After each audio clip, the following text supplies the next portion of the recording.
Salut les amis, c'est Jojol, j'espère que vous allez bien. Aujourd'hui on se retrouve dans ma deuxième partie du Hackintosh, l'installation du système macOS X sur une tour PC. Alors ce qu'il faut savoir, c'est que j'ai eu énormément de soucis pour l'installation de ce système d'exploitation. C'est quelque chose de pas si facile que ça et c'est loin d'être aussi pratique qu'acheter un Mac. Avant de regarder cette vidéo, je vous conseille fortement de regarder la première partie qui est dédiée au montage de la Hackintosh. Je mettrai donc le lien de la vidéo dans la description ainsi qu'en annotation. Je souhaite aussi vous informer que le site TonyMacX86, qui est un site spécialisé Hackintosh, que je mettrai d'ailleurs dans la description, liste des composants compatibles pour faire un Hackintosh. Mais certains, malheureusement, ne sont pas compatibles parfaitement. Et bien, c'est ce qui s'est passé justement avec la carte graphique que je possède. Et je pense que c'est le fait qu'elle est assez récente comme carte et que pour l'instant, il faut peut-être attendre une future mise à jour pour avoir une parfaite compatibilité. Je trouve quand même que c'est assez dommage qu'un site spécialisé Hackintosh liste des composants qui sont pas forcément compatibles à 100%. Donc en plus de regarder la liste sur le site, le mieux c'est de faire des recherches sur le forum du site internet en tapant justement les composants que vous avez l'intention d'acheter pour faire justement un Hackintosh. Donc vous faites ça, vous regardez s'il y a des personnes qui ont utilisé les composants que vous avez l'intention d'acheter et si ça marche parfaitement chez eux, normalement vous devrez avoir aucun problème. Je tiens à préciser également que je suis en aucun cas responsable de ce que vous faites, puisque installer le système OS X, si vous n'avez pas les composants compatibles, peut endommager votre ordinateur. De plus, il faut savoir qu'il y a plusieurs solutions pour installer un système Mac. J'ai tout testé et il n'y a qu'une solution qui a marché pour moi et encore tout n'est pas parfait. La solution que je vais vous proposer vous permet d'installer le tout dernier OS X El Capitan, mais il faut savoir qu'au début de notre tuto, on va devoir utiliser un Mac pour faire une clé bootable. Là, je sais que certaines personnes vont me dire c'est un peu ridicule, on a besoin d'un Mac, mais j'en ai pas. Alors la solution, c'est soit vous trouvez un ami qui a un Mac, soit de suivre un tuto pour les utilisateurs Windows que je mettrai dans la description. J'ai essayé et ça n'a pas marché chez moi. Puis je souhaite remercier toutes les personnes qui m'ont aidé pour faire cet Hackintosh et notamment Nicolas, un abonné qui détient la boutique shop.chatpc.be qui m'a fourni les composants pour faire cet Hackintosh. Donc si vous souhaitez faire un Hackintosh ou encore un PC pour pas très cher, je vous mettrai le lien de sa boutique dans la description. Il livre dans le monde entier, donc c'est nickel. Bref, passons maintenant dans le sujet de la vidéo. Tout d'abord, nous allons devoir faire une clé USB bootable. Ce que je vous conseille, c'est de prendre une clé USB de 16 Go au minimum qu'on va devoir formater en allant dans l'utilitaire de disque. Vous sélectionnez la clé USB, on fait une partition qu'on va appeler USB et vérifiez bien que le formatage se fait en macOS X journalisé étendu et dans l'option que GUID, GUID, vous pensez comme vous le souhaitez, soit bien coché. Si c'est bon, vous pouvez lancer le formatage. Ensuite, vous allez devoir télécharger deux logiciels, Unibist et Multibist. Je vous mettrai bien sûr les liens de téléchargement dans la description. Par la suite, vous allez mettre votre Mac en anglais en allant directement dans les préférences du Mac.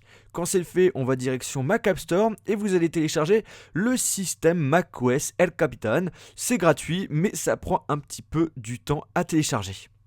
Enfin, on va ouvrir Unibist, on sélectionne la clé USB qu'on a formatée, on choisit le système installé, là ça sera El Capitan. On choisit son mode, soit UEFI, soit Legacy. Pour ma part, ça sera UEFI, mais Legacy c'est plutôt pour les ordinateurs portables. Ensuite, pour tout ce qui est injection, moi je vous conseille de rien cocher, puisque quand moi je cochais, en général ça ne marchait pas. Et ensuite, on lance la création de la clé USB bootable, et là vous allez devoir attendre pas mal de petites minutes, et quand c'est terminé, il suffit tout simplement de glisser le logiciel Multibist sur la clé USB, et là c'est terminé, vous avez enfin votre clé USB bootable sous OS X El Capitan. Sur votre PC, vous allez brancher la clé USB bootable qu'on vient de réaliser. Ensuite, nous devons rentrer dans le BIOS de la carte mère pour faire des modifications. Pour y rentrer, on appuie au démarrage sur le bouton Delete. Ça peut être un autre bouton, ça dépend la carte mère que vous avez. Pour cela, je vous conseille d'aller voir sa notice.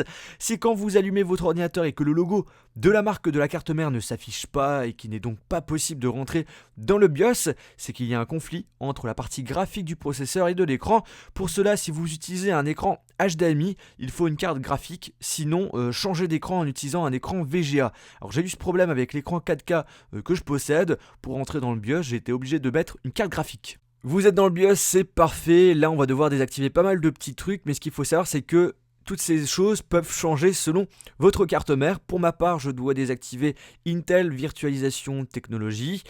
Windows 8 Features, il faut que je mette Other OS. Boot Mode Sélection, je dois activer UEFI Only. Si vous utilisez une carte graphique, vous devez désactiver Intel Processor Graphics. XHCI Mode, on doit mettre Disable. XHCI Hands Off ainsi que EHCI Hands Off, on doit mettre également Disable. Excusez-moi de mon petit accent anglais. Et SATA Mode Sélection, on doit activer AHCI. Ne vous inquiétez pas, je vous mettrai dans la description tous les trucs à changer. En tout cas, sachez que c'est possible que sur d'autres cartes mères, il y ait d'autres choses à modifier. Pour cela, je vous conseille d'aller voir le forum de Tony macOS en tapant dans la barre de recherche la référence de votre carte mère. Et là, on va vous indiquer tout simplement les choses à activer ou à désactiver. Puis quand c'est terminé, vous allez mettre en priorité de booter sur la clé USB. Vous sauvegardez vos changements et vous allez redémarrer votre ordinateur. On aura ce menu qui va s'afficher, c'est le menu du logiciel Clover qui nous permet de décider sur quel disque dur on souhaite booter. Par exemple, si vous avez un disque dur avec Windows, eh bien on va vous demander si vous désirez booter sur Windows ou sur Mac. Normalement, et je dis bien normalement, si tous vos composants sont compatibles, vous pouvez lancer l'installation de macOS X en sélectionnant la clé USB.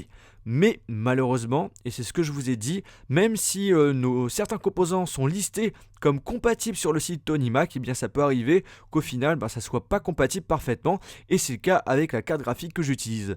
Du coup, selon vos composants et pour bien démarrer sur macOS, il est important de taper à chaque démarrage des commandes qui peuvent changer selon vos composants. Si lorsque vous lancez la clé USB et que rien ne se passe, eh bien vous allez devoir faire un petit tour sur le forum de Tony Mac et vous allez devoir chercher les commandes que vous allez devoir taper dans les paramètres de Clover.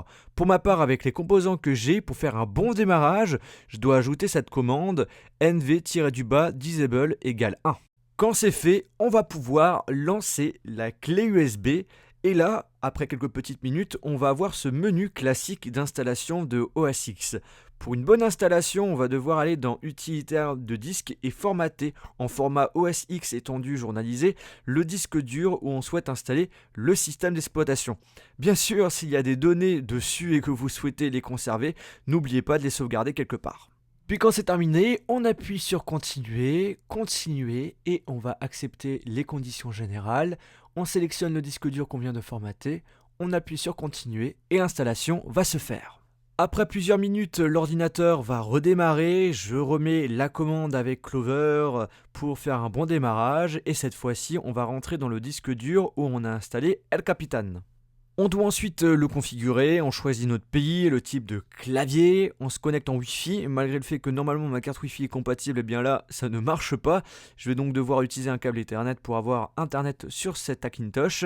On accepte ou pas la localisation, je vous conseille de refuser.